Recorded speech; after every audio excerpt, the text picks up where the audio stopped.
देते हैं वक्त संशोधन बिल पर कांग्रेस अध्यक्ष मल्लिकार्जुन खड़गे आग बबूला दिखाई थे, लेकिन इस बीच में सोनिया गांधी की भी प्रतिक्रिया सामने है। सोनिया गांधी का बयान आया है और सीबीबी की आम सभा की बैठक में सोनिया गांधी ने कहा कि यह विधेयक संविधान पर एक बेशर्म हमला है। यह सोनिया गांधी की टिप्पणी कि यह विधेयक संविधान पर एक बेशर्म हमला है। वक्फ संशोधन बिल सिर्फ सांप्रदायिक ध्रुवीकरण के लिए है। यह बीजेपी की जानबूझकर बनाई गई रणनीति का एक हिस्सा है।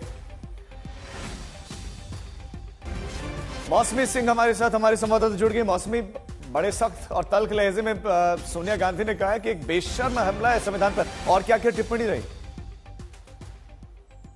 देखिए, कुल मिला के एक तरीके से जो कहते हैं बैटल लाइंस और ड्रॉन, एक तरीके से आर पार की लड़ाई इस पूरे मसले पर छिड़ी है। और सोनिया गांधी ने जिस दिन ये वक्फ बिल राज्यसभा में आने वाला है, जहां सरकार की जो मेजोरिटी है वो उतनी ज्यादा नहीं है जितनी लोकसभा में, तमाम हमले सरकार पर बोले। और सबसे ज्यादा महत्वपूर्ण है कि उन्होंने कह दिया है कि जो वक्फ बिल है वो गैर संवैधानिक है, वो पूरे संविधान की का जो आधार है उस पर हमला है, और ये बस शुरुआत है। तो अपने आप में ये आपको कह दे राजीव कि एक तरीके से सोनिया गांधी ने लाइन दे दी है कांग्रेस पार्टी को कि किस तरह से आज वक्फ बिल में कांग्रेस पार्टी का क्या स्टैंड होगा।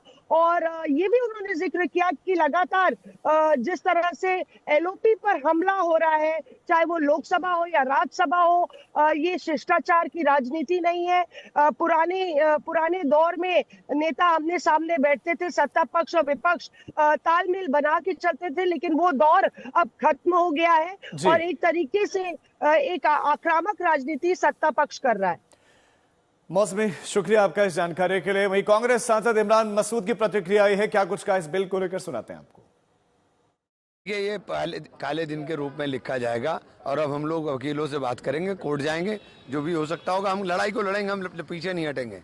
सरकार की तरफ से तमाम इस बात सरकार की सरकार कोई दलील नहीं, सरकार के पास सरकार की एक भी दलील नहीं है। वो कह रहे हैं हमने वक्फ यूजर हटा दिया, उन्होंने उसको इतना सख्त कर दिया, इसका इफेक्ट नहीं आएगा। इसका आपने लिख दी उसके अंदर 2 लाइन के साथ, सिवाय उसके उन प्रॉपर्टियों के जो विवादग्रस्त ना हो और जिन प्रॉपर्टियों के ऊपर सरकार का कब्जा ना हो। हर जगह तो सरकार ने कब्जा किया हुआ है। और जो विवाद क्या है, तो उत्तर प्रदेश इसका उदाहरण है। 14,500 में से 11,500 एकड़ लैंड को, हेक्टेयर लैंड को उन्होंने विवादित कर दिया, तो उनका तो विवाद पैदा हो गया ना। लोकसभा में वक्फ बिल पास होने के बाद से लगातार प्रतिक्रियाओं का दौर जारी है। एलजेपी रामविलास नेता और केंद्रीय मंत्री चिराग पासवान ने बिल का समर्थन करने पर अपने ऊपर लग रहे तमाम आरोपों पर पलटवार किया। आप अनकॉन्स्टिट्यूशनल, काला दिन, कुछ भी मोदी सरकार लेकर आती है आपके लिए अनकॉन्स्टिट्यूशनल हो जाता है, आपके लिए वो काला दिन हो जाता है। इसी तरीके से एक काला दिन सीए के वक्त आया था, इसी तरीके से एक काला दिन धारा 370 के वक्त आया था, इसी तरीके से पूरा लोकसभा का चुनाव काले दिन के तौर पे था। क्यों? क्योंकि उसमें आरक्षण हम लोग छीन रहे थे, उसमें संविधान की हम लोग हत्या कर रहे थे।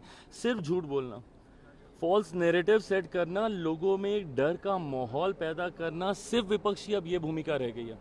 कल मुझे बता दीजिए विपक्ष के कितने नेता थे जो तथ्यों पे बात कर रहे थे? अधिकांश लोगों ने एक जनरलाइज स्टेटमेंट दे के भ्रम फैलाने का प्रयास किया कि मुसलमान के विरोध में ये बिल आ रहा है तो मुसलमानों की ज़मीन छीन ली जाएगी। भाई, सिस्टम में अगर पारदर्शिता ला रहे हैं तो किसकी ज़मीन छीनी जाएगी?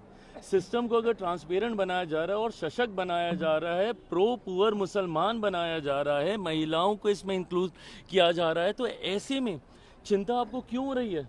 बट चिंता उन लोगों की स्वाभाविक है जो इसके ठेकेदार बने हुए हैं, जिन्होंने इसको भ्रष्टाचार का अड्डा बना के रखा हुआ है। उनको चिंतित होना स्वाभाविक है। जब उनके हाथ से चीजें जाकर गरीब मुसलमानों में बटेंगी तो स्वाभाविक है कि ये लोग चिंतित होंगे, और इसीलिए इन लोगों ने एक डर का माहौल बनाया। वक्फ संशोधन बिल पर लगातार प्रतिक्रियाएं आ रही हैं, कुछ और प्रतिक्रियाएं अब आपको सुनाते हैं। एक भी ईदगाह, दरगाह, मस्जिद या कोई भी धार्मिक स्थल पे वो छेड़छाड़ नहीं कर रहा है, संपत्ति वापस नहीं ले रहा है, केवल ये इसको तार्किक बना रहा है। अब विरोध क्यों कर रहे हैं? क्योंकि 153 करोड़ की आमदनी अब इतनी बड़ी संपत्ति से जो रेलवे और रक्षा के बाद में तीसरे नंबर की है, उससे केवल 153 करोड़ की आमदनी हो रही थी। बाकी किसके पास जा रही थी? जो लोग बिल्डर्स का काम, माफियागिरी का काम, रियल एस्टेट का काम करने वाले लोग हैं, वो आज राजनीतिक दलों का चोला पहनकर इसका विरोध कर रहे हैं। जी, हम चाहते हैं कि डिस्कशन हो, ये मोनोपोली राइट जो चला रहे, मोनोलॉग चलेगा तो हम सुनाएंगे। हम चाहते हैं कि डिस्कशन हो। अगर खुदा न खास्ता राज्यसभा से भी पास हो जाता है तो जाहिर सी बात है हम लोगों के पास कई ऑप्शन हैं कि विद इन दी